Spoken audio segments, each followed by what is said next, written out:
मित्रांनो, तुमचं खूप खूप स्वागत.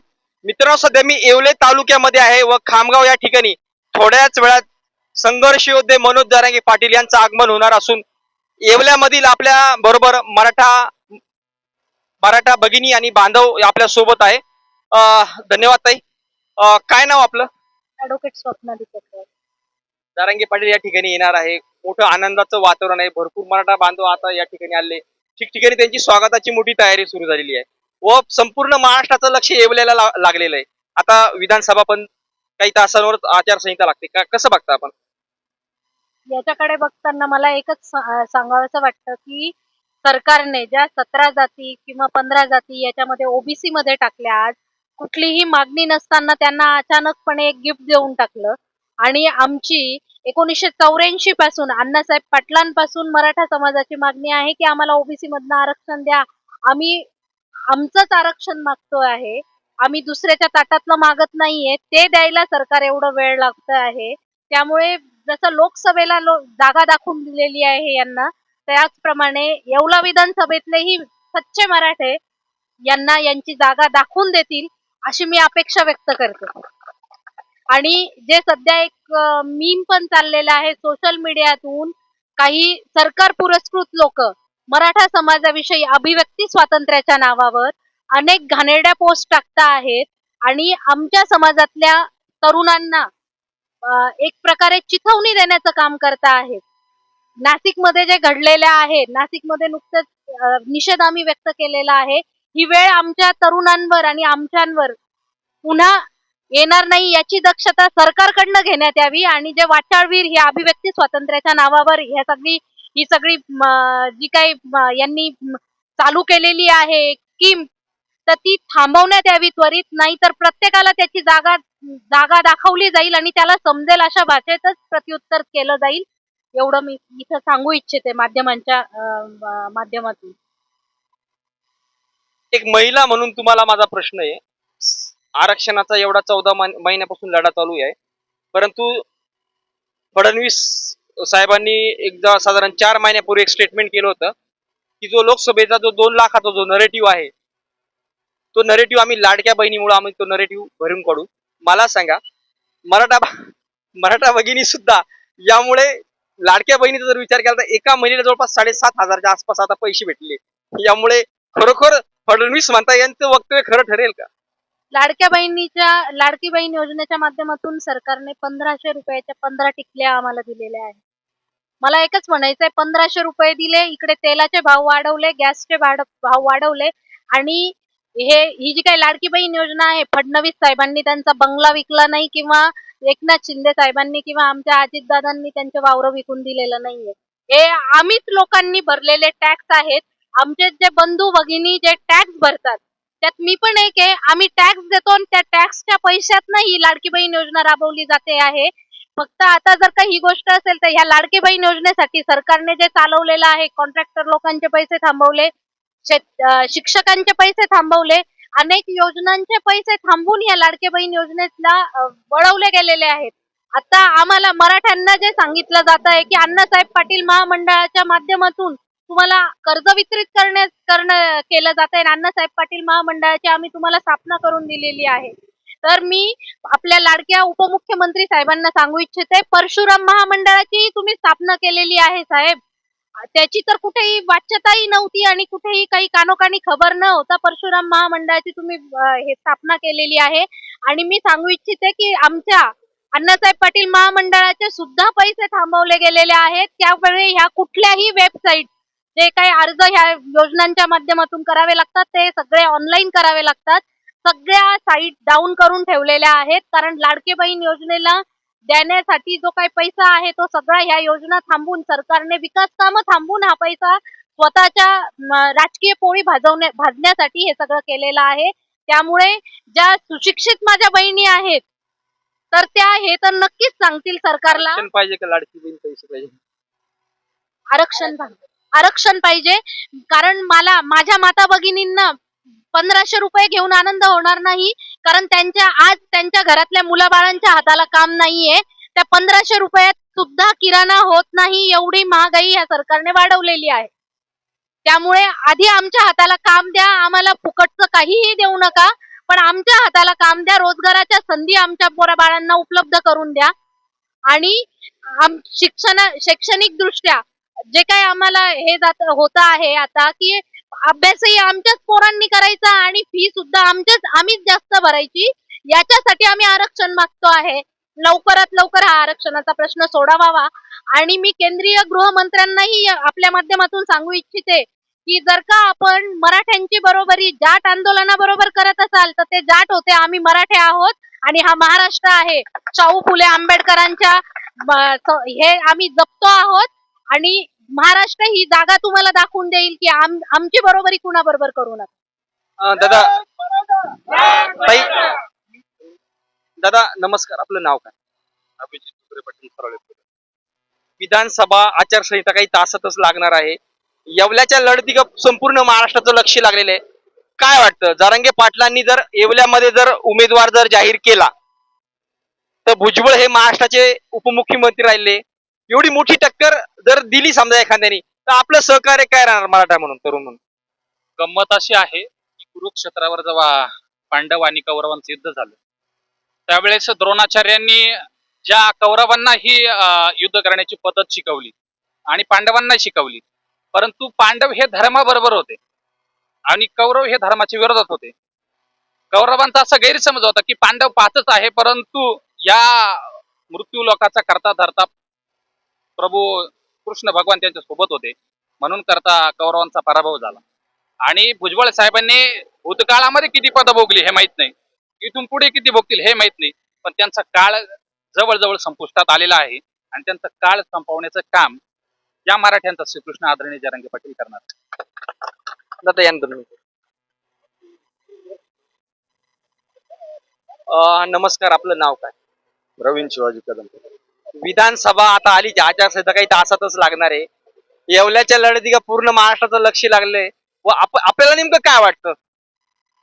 येवल्यात तर भुजबळांचं कडेलोट होणारच आहे, कारण की आपण बघतोय आजपर्यंत मराठीच भुजबळांच्या बरोबर होते. त्यामुळे कुठंतरी 20 वर्ष भुजबळांनी सत्ता भोगली आणि आज कुठंतरी त्या समाजाला ज्या वेळेस काहीतरी देणं लागतंय तर त्याच्या विरोधात उभं राहायचं, तर तो समाज काही दूध खुळा नाही, त्याला पण सर्व समजतंय. आज जसं तुम्हाला सत्तेवर ज्या खुर्चीवर बसवलंय तर त्या खुर्चीहून खाली कसं उतरायचं हे पण त्या समाजाला माहिती आहे. आणि आजपर्यंत कित्येक लढाया म्हणजे महाराष्ट्रातच नाही दिल्लीपर्यंत मराठी लढलेले. त्यामुळं जरी अमित शहा सांगत असतील का बुवा जसं आम्ही जाट असेल इतर गुज्जर असेल यांचे आंदोलन हे केले, परंतु मराठा हा वेगळाच पॅटर्न आहे की त्यांना जेव्हा जसं लोकसभेला दाखवलंय तसं 100% मराठा विधानसभेला पण दाखवणार आहे. कारण की आज मराठा हे का जे आपण आरक्षण मागतोय ते याचं प्रमुख कारण असं आहे तर तुम्ही बघा बीजेपीच्या काळापासून हेच देवेंद्र फडणवीस 2013 साली म्हणजे पायी यात्रा काढून आणि सोयाबीनला 6,000 रुपये बाजार भाव द्या, त्यावेळेस काही 2,500 ते 3,000च्या दरम्यान बाजार भाव होते. आणि आज गेल्या 10 वर्षापासून यांचं सरकार आहे, 3-3, 4-4 वर्ष शेतकऱ्यांनी सोयाबीन सांभाळून आणि ती सोयाबीन शेतकरी आज 4,000 रुपयाने विकण्यास त्यांना भाग पडतंय. कारण की 3-3 वर्ष सांभाळून कुठेतरी बँकेचे व्याज असेल, त्यांना सावकारी व्याज असेल, ते भरायची वेळ येत आहे. तर मग यांनी कोणतं म्हणजे महाराष्ट्राचा कोणता सुफलम केलाय? हे फक्त काहीतरी या ज्या अशा योजना आहे फालतू, काय लाडकी बहीण असेल यासह इतर. मला सांगा, एका बाजूनी 2023 ला सरकारने कांद्यावर निर्यात बंदी घातली, त्यावेळेस कांदा विकत होता 4,500 रुपये, 4,500 ते 5,000 रुपये. मी स्वतः पण व्यापारी, आणि तोच निर्यात बंदी झाल्यावर कांदा विकला 1,500 रुपये पर क्विंटल. एका शेतकऱ्याचे मिनिमम 1 लाख ते 3 ते 4 लाखाच्या दरम्यान नुकसान झालेलं आहे. आणि तुम्ही असं 1000 आणि 1500च्या म्हणजे काय भीक देताय का? म्हणजे कुठंतरी व्याडात काढण्याच्या योजना आहे. इतका पण शेतकरी व्याडा नाही, शेतकऱ्याला सर्व समजत आणि मराठ्यांना पण 100% सर्व समजत का सरकार काय करतंय. सरकार हे फक्त भूलभुलैया योजना आहे, या कुठेही आपल्याला माहिती, या आपल्यापर्यंत पोहोचत पण नाही. यांच्याच यंत्रणा खाऊन जात्या, यांचेच अधिकारी खाता. ज्या शेवटच्या घटकापर्यंत जी रक्कम यायला पाहिजे ती कधी पण येत नाही. खूप योगायोग चांगली का, तुम्ही व्यापारी आहे म्हणून माझा एक प्रश्न आहे महत्वाचा. मी पण मागच्या वर्षी कांद्यावर खूप व्हिडिओ बनवले होते, ज्यावेळेस कांद्याचे भाव खूप पडले होते. सरकारला लोकसभेत दणका दिला व आज कांद्याची रेट काय केव्हाय ना आनंदाचे क्षण आहे शेतकऱ्यासाठी, ठीक आहे मार्केट. परंतु सरकार नेहमीच त्यांच्या राजकीय दुकानदाऱ्या चालवण्यासाठी कायमच हस्तक्षेप करतं एक्सपोर्ट इम्पोर्ट मध्ये. ते माझ्यापेक्षा तुम्हाला जास्त माहिती. आता जसा कांद्यावाल्यांनी धडा शिकवला, आज सोयाबीनची परिस्थिती काय आहे? स्वतः मी पण शेतकरी, 4 एकर सोयाबीन होती, 65 ते 66 70 हजारच्या आसपास खर्च झाला, सोयाबीनची झाली 90,000. आज एकरी जर विचार केला तर 4.5 क्विंटल 5 क्विंटल ऍव्हरेज भेटतं. सोयाबीन शेतकऱ्याचं क्षेत्र जे जर म्हटलं, पूर्वी विदर्भात बऱ्याच मोठ्या प्रमाणात होतं, पण आता मराठवाड्याबरोबरच आता नाशिक नगर मध्ये सुद्धा वाढलंय. आज एक प्रकारचा अत्याचार होतोय का? जर तुम्ही तुमच्या राजकीय दुकानदाऱ्या चालवण्यासाठी शेतमालाचे भाव वाढले नाही पाहिजे, जेणेकरून शहरातल्या लोकांची ओरड नाही झाली पाहिजे म्हणून शेतकऱ्याला मारणी घातल्या जाते का? आज जर शेतीची परिस्थिती म्हणतो आपण, कृषी प्रधान आपला देश आहे, जय जवान जय किसान म्हणायचं, शेतकरी आत्महत्या वाढलेल्या, अगदी शेतकरी मुलांना मुली सुद्धा मिळत नाही. त्याच्यात सगळ्यात मोठा समाज हा मराठा समाज भरडला जातोय. ही शेतकऱ्याचं मराठा म्हणजे सरकारचं धोरण याला कारणीभूत आहे. काय वाटतं एक व्यापारी म्हणून आपल्याला? 100% सरकार हे स्वार्थी विचारधारा चालून आणि कुठंतरी शेतकऱ्यांना मारक धोरण राबवतंय. तुम्ही बघितलं असेल, ज्या वेळेस लोकसभेचं विलक्षण होतं, म्हणजे लोकसभेचं मतदान होतं, त्यावेळेस सरकारने म्हणजे 15 ते 20 रुपये कांदे विकत असताना तर ऑगस्ट महिन्यात त्यांनी ड्युटी लावली 40%. ड्युटी म्हणजे तो एक प्रकारचा जजिया कर आहे, जसा मुघलांनी त्या काळात लावला होता तो लावला. आणि ज्या वेळेस आज कांदे 40 रुपये विकताय, त्यावेळेस सरकार का फक्त ड्युटी कमी करतंय किंवा त्याचा जो एमईपी मिनिमम एक एक्सपोर्ट प्राइस होते ते कमी करतंय, तर त्याचं प्रमुख कारण आहे का विधानसभेला त्यांना फटका बसायला नको म्हणून हे चाललेलं सर्व षडयंत्र आहे कांद्यातलं. कारण की आज जर कांद्याचे बाजारभाव 40 रुपये होते तर मग सरकारने इतक्या घाईघाई निर्णय घेतला ना. आता याचा इफेक्ट तुम्ही बघितलं असेल, आपल्याला इंटरनॅशनल मार्केट या ज्या सरकारच्या धोरणामुळे ते संपुष्टात आलेलं आहे. आपल्याकडून बांगलादेश सर्वात मोठा आपला कस्टमर होता, तो आज कुठेतरी त्या म्हणजे त्या देशात आपले एक्सपोर्ट जे निर्यात बंदीचे सातत्याने प्रयत्न होत्या ना, त्यामुळं ते उत्पादन करण्यास ते सरकारने भाग पाडलंय. आणि गेल्या 3 वर्षापासून आपला अतिशय 20 ते 25% कांदा निर्यात होतोय. तीच परिस्थिती श्रीलंकेत आहे, तीच परिस्थिती इकडे गल्फ मध्ये देशात आहे. आणि एक बाजूने आपलं सरकार सांगतं तर पाकिस्तानला आम्ही असं करतो तसं करतो, परंतु गेल्या काही वर्षापासून पाकिस्तानचा गल्फ असतील, श्रीलंका असेल, यासारख्या देशांमध्ये बोलबाले आहे. कारण की तेथील शेतकऱ्यांना अतिशय उत्कृष्ट बाजारभाव मिळते त्यांच्या कांद्याला आणि परकीय चलन त्या देशांना मिळतंय. पाकिस्तान असेल, चायना असेल, मग तुम्ही कोणासाठी काम करताय? सरकार कोणासाठी हे काम करतंय? सोयाबीनचं मला जाणून घ्यायचं या बाबतीत. सोयाबीनचं मार्केट का? सोयाबीनचं बी- कारण की विचार केला तर मग 11,000 मार्केट झालं होतं सोयाबीनचं 1 वर्षापूर्वी, आणि वर्षापासून मार्केट एकदम स्थिर आहे 4,000 4,500. आता आता तर काय काही खराब सोयाबीन अगदी 2500 3,000 घेत आहे. हे सर्व जे खाणार प्रॅक्टिकल असं आहे का बाजारपेठ आंतरराष्ट्रीय बाजारपेठेत सर्व आयात निर्यातचं धोरण ठरवलं जातं. हे सर्व शेती उत्पादनाचे भाव हे सरकारच्या हातात, कुठल्या व्यापाऱ्याच्या का कुठल्या एजन्सीच्या हातात नाही. सरकारच्या धोरणावर बाजार भाव असतात. एक्सपोर्ट इम्पोर्टची जे धोरणं असतात हे सरकार ठरवतं. हे कोणी स्थानिक व्यापारीच ठरवत नाही किंवा कुठली एजन्सी ठरवत नाही. हे सर्व धोरणं ठरवण्याचा अधिकार हा सरकारला आहे. आताची परिस्थिती, सरकारने इम्पोर्ट तेलावर आता ड्युटी लावली म्हणून हे काहीतरी 4,000 बाजार भाव मिळत आहे, नाही तर यापेक्षाही कमी बाजार भाव तुम्ही बघितलं असेल. ज्या वेळेस आपला म्हणजे आज तर क्रॉप बाजारात आलाय, ज्या वेळेस क्रॉप नव्हता आणि ज्या वेळेस शेतकऱ्यांनी स्टॉक केला होता त्यावेळेस म्हणजे 35 ते 3500 रुपयाच्या आसपास सोयाबीनचे बाजार भाव होते. आज कुठेतरी जरी 4,000 रुपये बाजार भाव आहे, अतिशय कमी प्रमाणात बाजार भाव आहे, कुठेही शेतकऱ्याला हे परवडत नाही. आणि हे सर्व शेतकरी विरोधी धोरण आहे सरकारचं. सरकारला कुठल्याही शेतकऱ्यांशी घेणं नाही, यांना फक्त खाणाऱ्याशी घेणं आहे. कारण यांना माहिती आहे 70% वर्ग हा खाणार आहे आणि 30% आपल्या देशात पिकवणार आहे.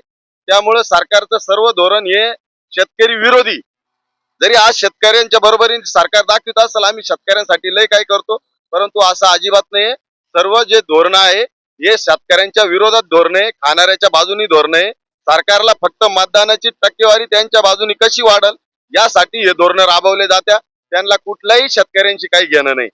दादा, इस्रायल सारखा देश आहे, आज आपण 10-20 वर्षापासून बघतोय इस्रायल सारखा देश अगदी प्रगत आहे. परंतु आपल्या देशातली जर परिस्थिती बघितली, समृद्धी महामार्गासारखे अगदी तुम्हाला कोट्या कोटीनी जमिनी विकत भेटताय, पण तुम्हाला एखादं धरण करायला जमिनी भेटत नाही. शेतकऱ्याला एक तर वीज मिळत नाही, पाणी मिळत नाही आणि भाव पण मिळत नाही. नेमकी धरणं का होत नाही? पाण्याच्या बाबतीत आपण म्हणजे अगदी मूलभूत ज्या सुविधा आहे, आपण म्हणतो विकास झाला. आणि फडणवीस तर 4 महिन्यापूर्वी म्हटले तिसरी महासत्ता होणार आहे म्हणे येणाऱ्या काही वर्षात. व आज शेतकऱ्याची परिस्थिती काय आहे? नेमकं एखादं धरण का होत नाही? तुमच्याकडे मस्त मोठमोठे समृद्धी महामार्गासारखे एवढा खर्च करून तुम्ही जमिनी घेतात, धरण का होत नाही? आजकाल फक्त नेते मंडळी यांचे अधिकारी हेच मोठे होत आहे. सामान्य जनता असेल, आपला शेतकरी असेल, हा सर्व याच्यात भरडला जातोय. कुठलाही विकास नाहीये, यांचाच विकास होतोय, बाकी जनतेचा विकास होत नाही. आपण बघितले असेल, आज हे मूलभूत ज्या गरजा आहे, आपल्या शेतकऱ्यांना रात्री 10 वाजेच्या नंतर वीज दिली जाते. म्हणजे आपण कुठल्या काळात जगतोय हे सर्वात पहिले बघितलं पाहिजे. शेतकऱ्यांना 24 तास वीज दिली पाहिजे, परंतु कुठंतरी या फालतू योजना आणायच्या, कुठं 1000 दे 1500 दे, या योजनांची शेतकऱ्यांना मुळीच गरज नाही. शेतकऱ्यांना काय पाहिजे? वीज पाहिजे, पाणी पाहिजे, पाण्याची चांगली व्यवस्था पाहिजे आणि त्यांनी पिकवलेल्या मालाला चांगल्या प्रकारचा बाजारभाव पाहिजे. ही शेतकऱ्यांना गरज आहे. शेतकऱ्यांना या फालतू योजना आहे या कुठलीही गरज नाहीये. शेतकऱ्यांना काय पाहिजे? 24 तास वीज दिली पाहिजे, त्यांना चांगले क्वालिटीचे रस्ते दिले पाहिजे, म्हणजे त्यांना कुठंतरी बाजारभाव म्हणजे बाजार उपलब्ध झाले पाहिजे, चांगले बाजारभाव उपलब्ध झाले पाहिजे, या योजना दिल्या पाहिजे. परंतु सरकार हे न करता कुठंतरी भूलभुलैया योजना चालू करायच्या आणि त्या कुठंतरी विलक्षणच्या तोंडावरती राबवायच्या. आपल्याला माहिती कुठली योजना सरकारची आली ती फार काही काळात चालत नसती, फक्त विलक्षण पिरियड पुरती योजना असती, त्याच्यानंतर ती योजना तिचे 3, 13, 9, 12 झालेल्या असतात. दादा खूप खूप धन्यवाद तुमचे.